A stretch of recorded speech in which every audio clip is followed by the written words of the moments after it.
Hello, my friends.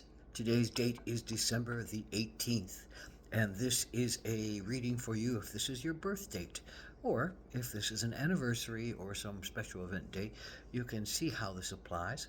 But primarily, this is a birthday reading for the year to follow. And this is a four-card reading, a general energy card for the year, a challenge you might face this year, an action to take to stay in balance, and an outcome or synopsis card. So, what is the general energy card for the year? What is the reflection you could look at this year as you pass through it? Well, it is the womb. And what do we think of when we think of the womb? Well, we think of, the sense of something growing, something becoming itself in its first stage of being, something being nourished and protected and fed by an outside source, the mother.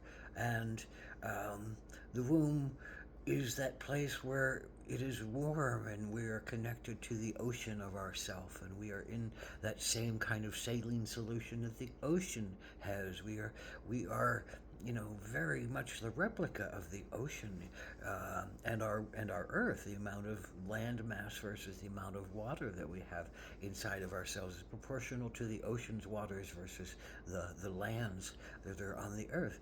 And so we have this kind of sense of, we're growing in the ocean of becoming. And we are there in this very fluid place where our senses are growing and our understandings of, maybe not our understandings, but our senses of becoming are just being developed, and our bones are learning how to join together, and our ears are learning how to hear, and our souls, whoever knows when the soul actually enters the body, but our souls are in there at some point, and feeling and listening, and coming near to being born into a world, a suddenly bright world where they're cut off from the direct source of safety and influence and nurturance that has been there for us 9 months in general. So the womb is a place of safety and growth. Now, there's, I think also in the womb, at some point we start to be able to understand the things that happen outside of the womb, because our mothers, are outside of the womb. And so whatever feelings they have, whatever pains they might have, whatever issues they might have, whatever fears they might have, can infiltrate into those of us in the wombs as we are growing, and we take on a certain sense of a line of family, and we take on a certain sense of a line of clan, as different uh, uh, DNA things pass along different understandings and forms. And so we're a product of a world that's already happening even while we're developing.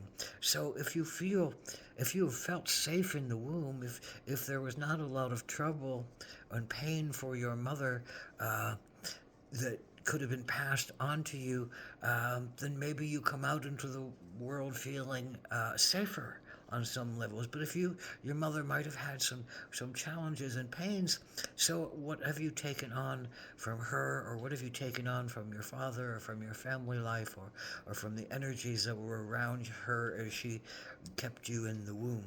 And so this is a powerful time of looking at. And then, when you were born, you came out into the world and you had to develop yourself and learn a language, and figure out how to fit in, and figure out how to be part of, and figure out what mattered to you versus what mattered to everyone else around you, as to what you are and how you did, and how you define yourself. So there's that power, that fire, that warmth inside the womb, sometimes the pain inside the womb that came, but also the sense of emerging then into light, and energies and atmospheres, and how you came out, and then what was the energies around you as you grew and were taught things. So stepping out of the womb.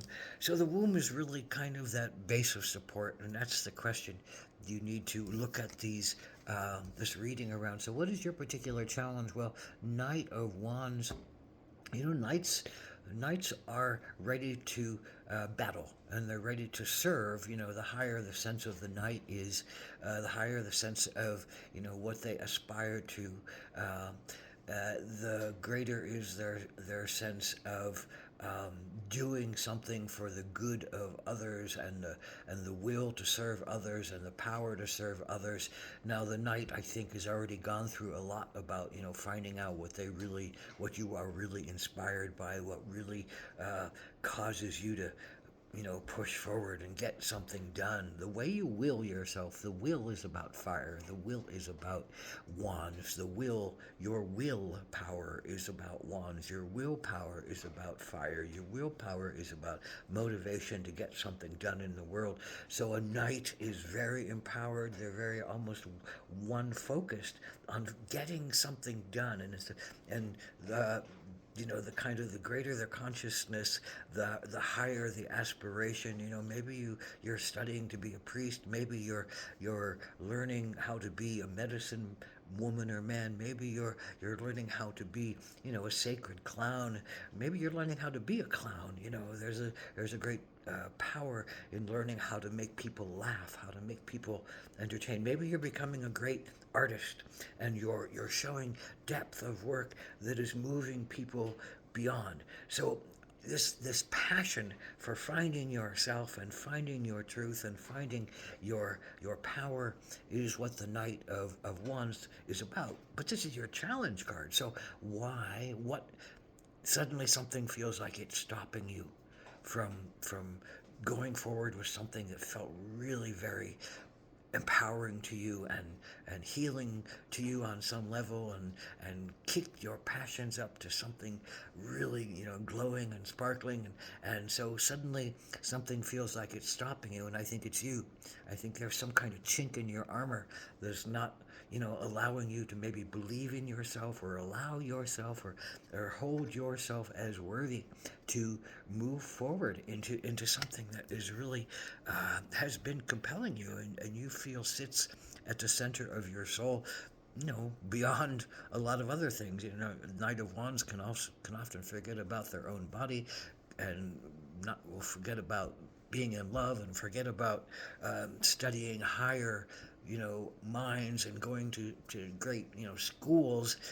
They're more about the passion inside. You're more about the passion, and the will, and the aspiration, and the thing that arouses your senses, that says, I will go after that. I will let myself pursue that. I will give that.